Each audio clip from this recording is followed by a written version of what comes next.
അയ്യാ വണക്കം. ഒറ്റ മിനിറ്റ്, ഒരു ഫേസ്ബുക്ക് പോസ്റ്റ് കാണിച്ചു തരാം. ടണ്ടടാൻ. ഏ ഏ കേരളക്കരയെ കുടുകുട ചിരിപ്പിക്കാൻ അവൻ എത്തുകയാണ് സുഹൃത്തുക്കളെ, അവൻ എത്തുകയാണ്. ആരാണവൻ?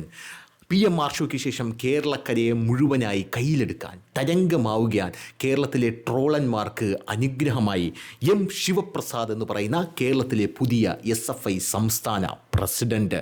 നമ്മുടെ മുഖ്യമന്ത്രിയുടെ ഭാഷയിൽ പറഞ്ഞാൽ 8 അട്ടി വെച്ച പോലൊരുത്തൻ. അയ്യോ, നാടൻ ഭാഷയാണ്. നമ്മുടെ മുഖ്യമന്ത്രി പറഞ്ഞതാണ്, മുഖ്യമന്ത്രി അപ്രൂവ് ചെയ്ത സാധനം. ഇനി ബോഡി ഷേമിംഗ് എന്നൊന്നും പറഞ്ഞ് വരരുത്, ഇത് മുഖ്യമന്ത്രി അപ്രൂവ് ചെയ്ത സാധനമാണ്. അപ്പോൾ എന്ത് കഴിഞ്ഞാലും നമ്മുടെ ശിവപ്രസാദ് അണ്ണൻ ഫേസ്ബുക്കിൽ പോസ്റ്റ് ഇട്ടിരിക്കുകയാണ്, കേരളം ഇതിനെ ചെറുത്ത് തോൽപ്പിക്കുമെന്ന്. എന്തിനെ? PM ശ്രീ. അപ്പോൾ അത് ഒപ്പിട്ടതാരാണ്? അത് ഞങ്ങളാ. അപ്പോൾ ഇത് ചെറുത്ത് തോൽപ്പിക്കുമെന്ന് പറയുന്നത് അതും ഞങ്ങളാ.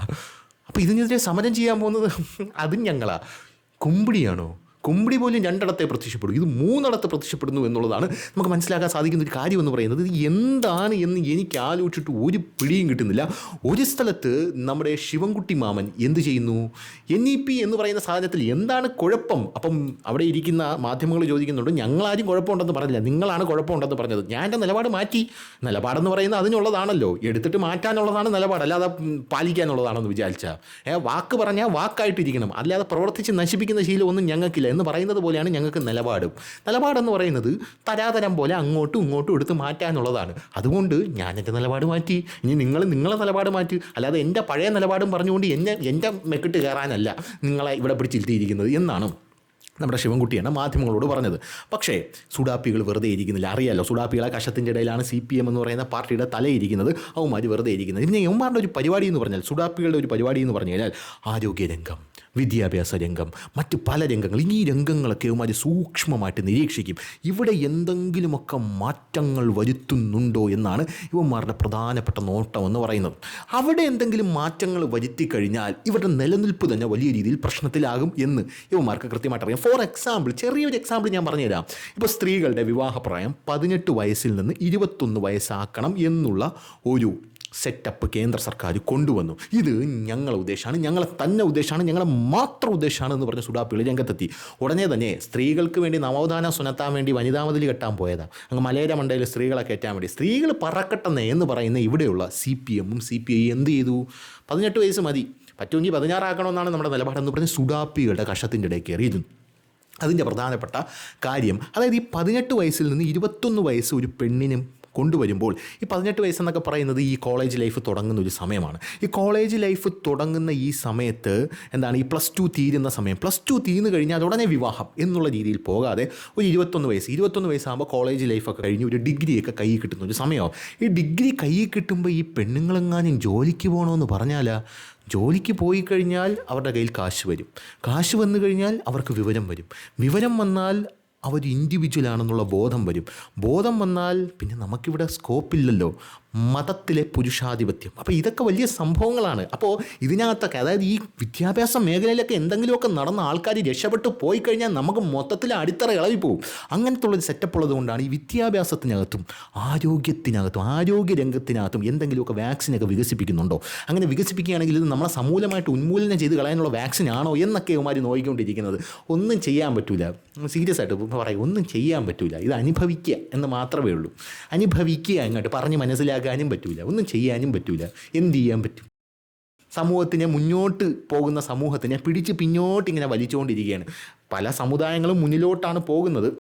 പക്ഷേ ഇവന്മാർ ഈ സുഡാപ്പികളുള്ളത് കൊണ്ട് മാത്രം ഈ മുസ്ലിം സമുദായം എന്ന് പറയുന്ന സമുദായം വലിയ രീതിയിൽ ഇവന്മാരെ കൊണ്ട് പ്രതിസന്ധി നേരിടുന്നുണ്ട്. കേന്ദ്രം അതിന് ഉടനെ തന്നെ ഒരു തീരുമാനം ഉണ്ടാക്കുമെന്ന് നമുക്ക് പ്രതീക്ഷിക്കാം. എന്ത് തന്നെയായിരുന്നാലും മുത്തലാഖൊക്കെ കൊണ്ടുവന്നതാണല്ലോ. സ്ത്രീകൾ അവിടെ കിടന്ന് തുള്ളിച്ചാടുകയാണ്. ആ സമയത്ത് ഇവിടെ ഇന്ന് അരുൺകുമാർ, നമ്മുടെ റിപ്പോർട്ടർ ചാനലിൽ അരുൺകുമാർ പറഞ്ഞത്, ഇതെന്തൊരു കാടത്തമാണ്, എന്തൊരു നിയമമാണ്.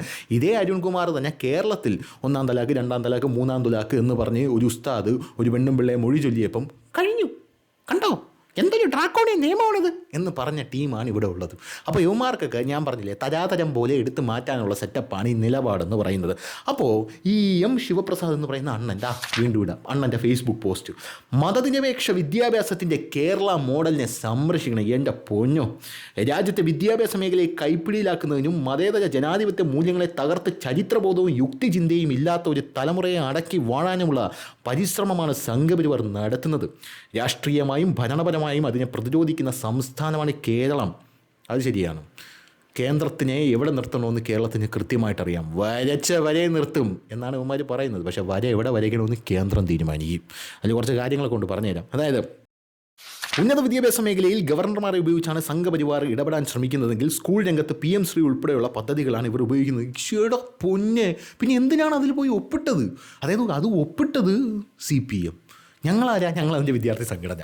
അപ്പോൾ ഒപ്പിട്ടത് CPM ആണ്. അതായത് PM എന്നിട്ട് പറയുകയാണ് ഈ PM ശ്രീ എന്ന് പറയുന്ന പദ്ധതി ഉന്നത വിദ്യാഭ്യാസ രംഗത്ത് മാത്രമല്ല നമ്മുടെ മുഴുവൻ വിദ്യാഭ്യാസത്തെ സമൂലമായി ഉടച്ച് വാർക്കാനാണ് കൊണ്ടുവന്നിരിക്കുന്നത്. പിന്നെ പോയി ഒപ്പിട്ട് ശിവൻകുട്ടി അണ്ണനോട് എന്തിനാണ് ഇത് ഒപ്പിട്ടതെന്ന് ചോദിച്ചാൽ ഇല്ലെങ്കിൽ ഫണ്ട് കിട്ടൂല എന്ന് ശിവൻകുട്ടി അണ്ണൻ പറഞ്ഞ്.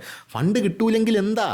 കേരളമല്ലേ, നിങ്ങൾക്ക് അതിന് പകരം ഒരു ബദൽ സംവിധാനം മുന്നിലോട്ട് വെച്ചൂടെ? അതായത് PM ശ്രീ പോലെ CM ശ്രീ എന്നോ അങ്ങനെ എന്തെങ്കിലും ഒരു ബദൽ സംവിധാനം മുന്നിലോട്ടങ്ങ് വയ്ക്കണം.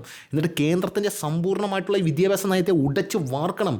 എന്നിട്ട് എന്ത് ചെയ്യണം? അതിന് പ്രത്യേകമായിട്ടുള്ള സെറ്റപ്പൊക്കെ തുടങ്ങി കേന്ദ്രത്തിന് മുട്ടുകുത്തിക്കണം എന്ന് മാത്രമേ എനിക്ക് പറയാനായിട്ടുള്ളൂ. പക്ഷേ അങ്ങനെ ഒരു സെറ്റപ്പ് നിലവിലിപ്പോൾ ഇല്ല. കാരണം എന്ന് പറഞ്ഞാൽ സ്കൂളിൽ ഉച്ചകഞ്ഞി കൊടുക്കാൻ പോലും ഇപ്പോൾ നിവർത്തിയില്ല. കേന്ദ്രത്തിൻ്റെ ഫണ്ട് കൊണ്ടാണ് കൊടുക്കുന്നത്. പക്ഷേ നമ്മുടെ ശിവൻകുട്ടി അണ്ണനും നമ്മുടെ വീണ ജോർജ് മാഡം ഒക്കെ പറയുന്നത് ഉച്ചയ്ക്ക് ബിരിയാണി കൊടുക്കണമെന്നാണ്.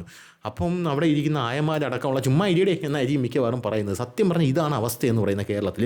അതുകൊണ്ട് ബദൽ സംവിധാനം വയ്ക്കുന്ന പോയിട്ടൊന്ന് ചിന്തിക്കാൻ പോലും ഇപ്പോൾ പറ്റില്ല എന്നുള്ളതാണ്. ഈ സാഹചര്യത്തിൽ PM ശ്രീ പദ്ധതി നടപ്പിലാക്കലുമായി ബന്ധപ്പെട്ട് നിലനിൽക്കുന്ന വിദ്യാർത്ഥികളുടെ ആശങ്കകൾ SFI വിദ്യാഭ്യാസ മന്ത്രി ശ്രീ V ശിവൻകുട്ടിയെ അറിയിച്ചു.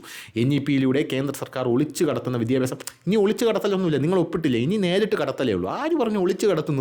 നിങ്ങൾ പോയി ഡയറക്റ്റായിട്ട് ഒപ്പിട്ടു. ഇനി ഒളിച്ചു കടത്തലൊന്നും, ഇനി എല്ലാം നേരിട്ട് കടത്തും. ഞാൻ ഒളിക്കൽ എല്ലാം നേരിട്ട്. അതാണ് ഈ കേന്ദ്രത്തിൻ്റെ ഒരു ഇതെന്ന് പറയുന്നത്. കേന്ദ്രം എന്തൊരു നിയമം കൊണ്ടുവന്നാലും എന്ത് സെറ്റപ്പ് കൊണ്ടുവന്നാൽ അത് കരടിറക്കും. ഇവിടെ ഞങ്ങൾ ഇങ്ങനെയൊക്കെ സംഭവങ്ങൾ കൊണ്ടുവരാൻ പോകുന്നു. എന്തിനു പറയുന്നു? അന്തസ്സായിട്ട് നെഞ്ചും പിരിച്ച് നിന്ന് നമ്മൾ വിജയിച്ചാൽ രാമക്ഷേത്രം കൊണ്ടുവരും, പൗരത്വ ഭേദഗതി കൊണ്ടുവരും, ഈ GST കൊണ്ടുവരും, എല്ലാം കൊണ്ടുവരുമെന്ന് പറഞ്ഞ് അതെടുത്ത് കാണിച്ചിട്ട് ഇതൊക്കെ കൊണ്ടുവരും. പറ്റുമോ എങ്കിൽ വോട്ടിട്ടാൽ മതി എന്ന് ജനങ്ങളെ മുമ്പിൽ കാണിച്ച് ജനങ്ങൾ പറഞ്ഞു ഓക്കെ എന്ന് പറഞ്ഞ് ജനങ്ങൾ വോട്ടിട്ടല്ലേ വന്നത്. ഇപ്പോൾ ഇവിടെ എവിടെയാണ് ഒളിച്ചു കടത്തൽ? അതാണ് എൻ്റെ ചോദ്യം. ഒളിച്ചു കടത്തൽ, ഒള്ളി ഡയറക്റ്റ് കടത്തൽ. അത് മാത്രമല്ല, ഒളിച്ചു കടത്തലൊക്കെ CPM-ന് ശബരിമല അടക്കമുള്ള ആ ഒരു പുണ്യപരിപാവനമായിട്ടുള്ള ക്ഷേത്രത്തിലെ സുരേഷ് ഗോപിയെ ചെമ്പ് ഗോപി എന്ന് വിളിച്ചപ്പോൾ പിണറായി വിജയനും CPM മൊത്തം ചെമ്പി പൊതിഞ്ഞ് നിൽക്കുകയാണ് എന്നുള്ളതാണ്. അപ്പോൾ ഒളിച്ചു കടത്തലൊക്കെ നിങ്ങൾക്ക്. അപ്പോൾ ഇങ്ങനെയാണ് കാര്യങ്ങളൊക്കെ എന്ന് പറഞ്ഞാൽ ഈ ഫേസ്ബുക്ക് പോസ്റ്റ് വലിയ കാര്യമൊന്നുമില്ല. പിന്നെ അവസാനം ബോംബ് തന്നെ, ശൂലം ഭ്രൂണം ഗർഭിണി ചേർത്തിട്ടില്ല, സംഘപരിവാറിനെതിരായിട്ടുള്ള വർഗീയ രാഷ്ട്രീയത്തിൻ്റെ പോരാട്ടം തുടരും എന്നാണ് പറഞ്ഞിരിക്കുന്നത്. സുഡാപ്പികളെ സൂചിപ്പിക്കാനും പിന്നെ സ്വന്തം പാർട്ടിയിലെ അണികളെ ഒന്ന് വിശ്വസിപ്പിക്കാനുമുള്ള ഒരു ടാക്ടിക്കൽ മൂവ്. അപ്പോൾ എന്താണ് ഇതിൻ്റെ യഥാർത്ഥത്തിലുള്ള സംഭവം എന്ന് പറയുന്നത്? ഞാനൊരു കാര്യം പറയാം. ഈ കേരളം എന്ന് പറയുന്ന നമ്മുടെ സംസ്ഥാനം ഈ PM ശ്രീ എന്ന് പറയുന്ന പദ്ധതിയിൽ നിന്ന് മാറി നിന്നാൽ എന്ത് സംഭവിക്കും? PM ശ്രീ എന്ന് പറയുന്ന പദ്ധതി അത് നമ്മുടെ കേന്ദ്ര സർക്കാർ കൊണ്ടുവന്നല്ലോ. ഈ കേന്ദ്ര സർക്കാരിൻ്റെ ഈ PM ശ്രീയിൽ കേരളം ഒപ്പിട്ടില്ല എന്ന് വയ്ക്കുക. എന്താണ് സംഭവിക്കാൻ പോകുന്നത്? ആകപ്പാടെ ഇവർ നേടുന്ന സംഭവം എന്ന് പറഞ്ഞാൽ ആശയപരമായിട്ടുള്ള ഒരു മനനിമ്മതി. രക്ഷപ്പെട്ട് എന്നുള്ളൊരു സംഭവം മാത്രമേ ഇവർ നേടുന്നുള്ളൂ. പക്ഷേ ഇവർക്ക് നഷ്ടപ്പെടാൻ പോകുന്ന, ഒപ്പിടാതെ ഇരിക്കുക ഒരു പ്രശ്നവുമില്ല, പക്ഷെ നഷ്ടപ്പെടാൻ പോകുന്ന കാര്യങ്ങൾ എന്താണെന്ന് ഞാൻ എണ്ണി പറഞ്ഞുതരാം. അതായത് ഒന്നാമത്തത്, മറ്റ് സംസ്ഥാനങ്ങളിൽ സ്കൂളുകളിൽ കിട്ടുന്ന, അതായത് മറ്റ് സംസ്ഥാനങ്ങളിലെ സ്കൂളുകളിൽ കിട്ടുന്ന അടിസ്ഥാന സൗകര്യങ്ങളുണ്ട്, അടിസ്ഥാന സൗകര്യ വികസനങ്ങളുണ്ട്. അത് ഒന്നും തന്നെ ഇവിടെ കിട്ടാനായിട്ട് പോകുന്നില്ല. കാരണം അതിന് ഫണ്ട് വേണം. 200 കോടി 300 കോടി രൂപയൊക്കെയാണ് സ്കൂളുകൾക്ക് ഫണ്ട് കൊടുക്കാനായിട്ട് പോകുന്നത് എന്നുള്ള റിപ്പോർട്ടുകൾ പുറത്ത് വരുന്നുണ്ട്. ഇപ്പം തന്നെ 1600 കോടി രൂപയാണ് ഫണ്ടായിട്ട് ഇങ്ങ് കിട്ടാൻ പോകുന്നത്. പൈസയ്ക്ക് മുമ്പിൽ എന്ത് കാവ്യവൽക്കരണം, എന്ത് പച്ച, എന്ത് മഞ്ഞ, മണി മാറ്റേഴ്സ്. അപ്പോൾ ഇത് കണ്ടപ്പോൾ വെള്ളം ഒലിപ്പിച്ചു കൊണ്ടുവന്ന് ഒപ്പിട്ട് കൊടുത്തിട്ട് ഞാൻ അവിടെ ചെന്ന് ബാക്കി കാര്യം ഡീൽ ചെയ്തോളാം എന്നുള്ള കാര്യങ്ങൾ പറഞ്ഞു.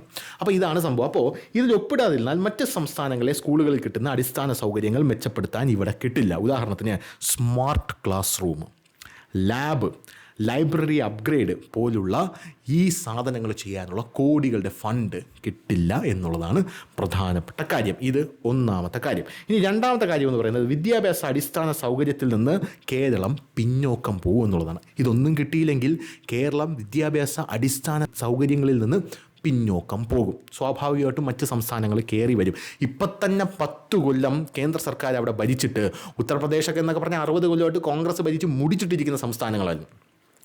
അങ്ങനെ മുടിച്ചിട്ടിരിക്കുന്ന സംസ്ഥാനങ്ങളെയൊക്കെ നോക്കി അവിടെ ഭരണമില്ല. പിന്നെ കേരളത്തിലുള്ള ജനങ്ങൾക്ക് ബേസിക് സിവിക് സെൻസും ഉണ്ട്. പിന്നെ നമ്മുടെ ഈ വലിയ രീതിയിൽ ഈ വിഭജനമൊന്നും വലിയ രീതിയിൽ ബാധിച്ചിട്ടില്ല. യഥാർത്ഥത്തിൽ അവിടെ വിഭജനം ആ സമയത്ത് നടക്കുന്നുണ്ടായല്ലോ എന്ന് പോലും നമുക്കറിയാമോ എന്ന് എനിക്ക് ഡൗട്ടുണ്ട്. വിഭജനമൊക്കെ ബാധിച്ചിരിക്കുന്ന ഈ നോർത്ത് ഇന്ത്യയിലെ സംസ്ഥാനങ്ങൾക്കാണ്. അവിടെയാണ് ഈ കൂടുതൽ ഇത്തരത്തിലുള്ള ജനങ്ങൾ ഭയങ്കരമായിട്ട് അടിച്ചമർത്തപ്പെട്ടിട്ടുള്ളത്. അങ്ങനെയുള്ള ഒരു സാഹചര്യത്തിൽ ആ സമയത്ത് ബ്രിട്ടീഷുകാരുടെ സമയത്ത് നമ്മൾ തിരുവിതാംകൂർ രാജഭരണത്തിന് കീഴിലായിരുന്നു.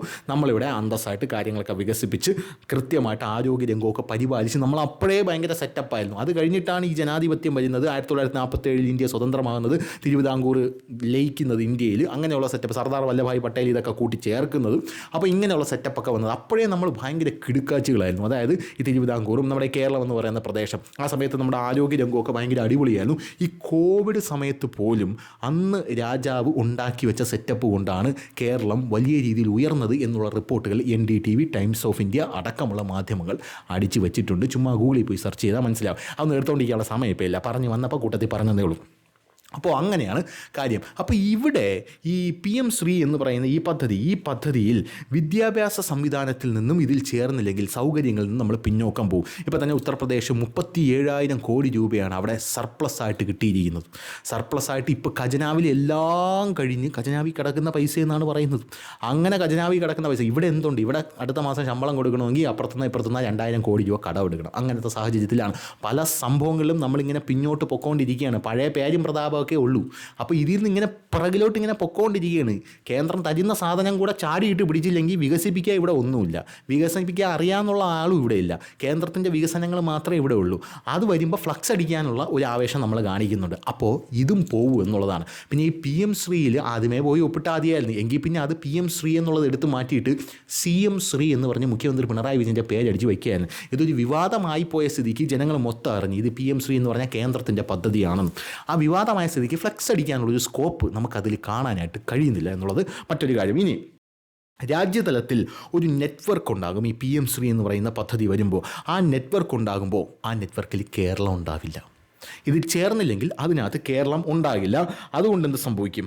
അതുണ്ടാകാത്തതുകൊണ്ട് കേന്ദ്ര പദ്ധതികളുമായി ബന്ധമുള്ള പരിശീലനങ്ങൾ, നവീന സാങ്കേതിക പ്രോജക്റ്റുകൾ, ലബോറട്ടറി ഫണ്ടുകൾ ഒന്നും തന്നെ കേരളത്തിന് ലഭിക്കില്ല. അവിടെയും ആർക്കാണ് നഷ്ടം? ഇവരെയൊക്കെ പിടിവാശിക്കൊണ്ട് നമ്മുടെ പാവപ്പെട്ട വിദ്യാർത്ഥികൾക്കാണ് നഷ്ടം. ഇനി അടുത്ത കേരളത്തിന് സംഭവിക്കാൻ പോകുന്നത് ദേശീയ മൂല്യനിർണ്ണയ സർട്ടിഫിക്കേഷൻ സിസ്റ്റങ്ങളിൽ നമ്മൾ പുറത്താക്കപ്പെടും. അതിൽ നമുക്ക് പങ്കില്ലാതാവും. അങ്ങനൊരു സെറ്റപ്പും നമുക്കുണ്ടാകും എന്നുള്ളതാണ്. അതിൻ്റെയും തിക്തഫലം അനുഭവിക്കാൻ പോകുന്നത് ഇവിടെയുള്ള വിദ്യാർത്ഥികളാണ്. എന്തിനു പറയുന്നു? PM ശ്രീ, പറാക്ക്, NCF പോലുള്ള മൂല്യനിർണ്ണയത്തെ അത് നേരിട്ട് ബന്ധിപ്പിക്കുന്ന ഒരു സെറ്റപ്പാണ് ഈ PM ശ്രീ എന്ന് പറയുന്നത്. അതിലൊന്നും തന്നെ നമുക്കെന്തില്ല, യാതൊരുവിധ പ്രാതിനിധ്യവും ഇല്ലാതായിപ്പോവും. നമ്മുടെ പിള്ളേർ അവിടെ ചെന്ന് വായും പൊളന്നിരിക്കും അങ്ങോട്ട് പോവുകയാണെങ്കിൽ എന്നുള്ളതാണ് ഇതിനകത്തുള്ള മറ്റൊരു തിക്തഫലം എന്ന് പറയുന്നത്. ഇനി NEET, JET പോലെയുള്ള പല എക്സാമിനേഷനുകളിലും നമ്മുടെ വിദ്യാർത്ഥികളുടെ പ്രാതിനിധ്യം കുറയും എന്നുള്ളത് അടുത്തൊരു പ്രധാനപ്പെട്ട കാര്യമാണ്. കുറച്ച് കാലം കഴിയുമ്പോൾ, ഇതെല്ലാം കഴിഞ്ഞ് കുറച്ച് കാലം കഴിയുമ്പോൾ നമ്മുടെ വിദ്യാർത്ഥികൾക്ക് ബോധം വരും. ഈ വിദ്യാഭ്യാസ നയം കൊണ്ടാണല്ലോ ഇപ്പോൾ വിദ്യാർത്ഥികൾ പഠിക്കാനായിട്ട് ചാടി അപ്പുറം ഇപ്പുറമൊക്കെ പോകുന്നത്, അതായത് പല വിദേശ രാജ്യങ്ങളിലും പോകുന്നത്. അപ്പോൾ അങ്ങനെ ഒരു ബോധം ഇപ്പോൾ ഇത് നടപ്പിലാക്കിയില്ലെങ്കിൽ കുറേ കാലം കഴിഞ്ഞ് ഈ കുട്ടികൾക്ക് വരും. കുട്ടികൾക്കത് വരുമ്പോൾ കുട്ടികളുടെ തന്തയും തള്ളയും തള്ളക്കി വിളിക്കുന്ന അവസ്ഥയിലോട്ട് വരും. ആ സമയത്ത് CPM ഇവിടെ ഉണ്ടാവുമോ എന്ന് പോലും അറിഞ്ഞുകൂടാ. ആ സമയത്ത് ഇവിടെ ഇരിക്കുന്ന സർക്കാർ വേണം ഇതൊക്കെ കേൾക്കാനുള്ളതാണ്. അപ്പോൾ ഇതാണ് PM ശ്രീ നടപ്പിലാക്കിയില്ലെങ്കിൽ ഇവിടെ സംഭവിക്കാനായിട്ട് പോകുന്നത്. ഇനി അടുത്തതായിട്ട് പറയുകയാണെങ്കിൽ ഈ കേരളത്തിലേക്ക് പല പദ്ധതികളും അല്ലെങ്കിൽ പല നിയമങ്ങളും വരുമ്പോൾ കേരളം നടപ്പിലാക്കില്ല എന്ന് പറയുന്നുണ്ട്. പക്ഷേ അതിനുശേഷം എല്ലാം നടപ്പിലാക്കുന്ന കാഴ്ചയാണ് നമുക്ക് കാണാനായിട്ട് സാധിക്കുന്നത്. അതിൻ്റെ ഏറ്റവും വലിയ ഉദാഹരണമാണ് പൗരത്വ ഭേദഗതി, GST, PM ശ്രീ അടക്കമുള്ള പദ്ധതി. എന്തിനു പറയുന്നു? മാവോയിസ്റ്റുകളെ ഇവിടെ കൊന്നൊടുക്കില്ല, ഇത് ഞങ്ങൾ അനുവദിക്കില്ല എന്ന് പറഞ്ഞിട്ട് ഇപ്പോൾ ആഭ്യന്തര വകുപ്പ് കോടിക്കണക്കിന് രൂപ ഫണ്ട് കൊടുക്കുക എന്ന് പറഞ്ഞ് അടിച്ച് കൊല്ലടയന്മാരെയൊക്കെ എന്ന് പറയും. അങ്ങനെ കോടിക്കണക്കിന് രൂപ ഫണ്ടും വാങ്ങിച്ചുകൊണ്ട് ഇപ്പം മുക്കിനാണ് മാവോയിസ്റ്റുകളെ പിണറായി വിജയൻ പടപടന്ന് വെടിവെച്ച് കൊന്നുകൊണ്ടിരിക്കുന്നത്. അതെല്ലാം നമുക്കറിയാവുന്ന കാര്യമാണ്. മാവോയിസ്റ്റ് ലഘുലേഖകൾ കയ്യിൽ വെച്ചിരിക്കുന്ന ആൾക്കാരെ പോലും നമ്മുടെ പാവപ്പെട്ട മുഖ്യമന്ത്രി വെറുതെ വിടുന്നില്ല എന്ന് നമുക്ക് എല്ലാവർക്കും അറിയാം. അപ്പോൾ എന്തായിരുന്നാലും PM ശ്രീ എന്ന് പറയുന്ന ഈ പദ്ധതി അത് കേരളത്തിൽ നടപ്പിലായി കഴിഞ്ഞു. ഇപ്പം നമ്മുടെ ശിവൻകുട്ടി എണ്ണം പറയുന്ന കാര്യം എന്ന് പറയുന്നത് ഇതിൽ നമുക്കൊരു ചർച്ചയാവാം. ആരോട്? CPIയോടാണ്. കാരണം CPI കയറി ഇടഞ്ഞു. ആ CPI ഇടഞ്ഞു നിൽക്കുമ്പോൾ നമുക്കൊരു ചർച്ചയാവാം. അല്ല, എനിക്ക് മനസ്സിലാവും ഇനി ഇതിൽ എന്തോന്ന് എടുത്തിട്ട് ചർച്ചിക്കാനാണ്. നിങ്ങൾ പോയി ഒപ്പിട്ട് കഴിഞ്ഞു. ഇനി ഇതിൽ ചർച്ച ചെയ്ത് നിങ്ങൾ എന്ത് ചെയ്യും? ചർച്ച ചെയ്ത് കഴിഞ്ഞാൽ CPI കൊണ്ട് ശരി കുഴപ്പമില്ല എന്ന് പറയാൻ മാത്രമേ സാധിക്കുകയുള്ളൂ. അല്ലാതെ ഇത് കേന്ദ്രത്തിൻ്റെ അടുത്ത് പോയി ഇനി ഞങ്ങൾ വരുന്നില്ല, അതിങ്ങ് തിരിച്ചു തരൂ, പിൻവലിക്കണം എന്നൊന്നും പറയാൻ സാധിക്കില്ല. അതിൻ്റെ പ്രത്യാഘാതം എന്നൊക്കെ പറയുന്നത് അതിഭീകരമായിരിക്കും. അതുകൊണ്ട് തന്നെ ഇനി ഒന്നും ചെയ്യാനില്ല, എന്തോ ചർച്ച ചെയ്യാനാണ്, ഇത് ആരെ കണ്ണി പൊടിയിടാനാണ് എന്നുള്ളതാണ് പല ആൾക്കാരും ഇവിടെ ആലോചിച്ചു കൊണ്ട് ഇരിക്കുന്നത്. അപ്പോൾ ശരി.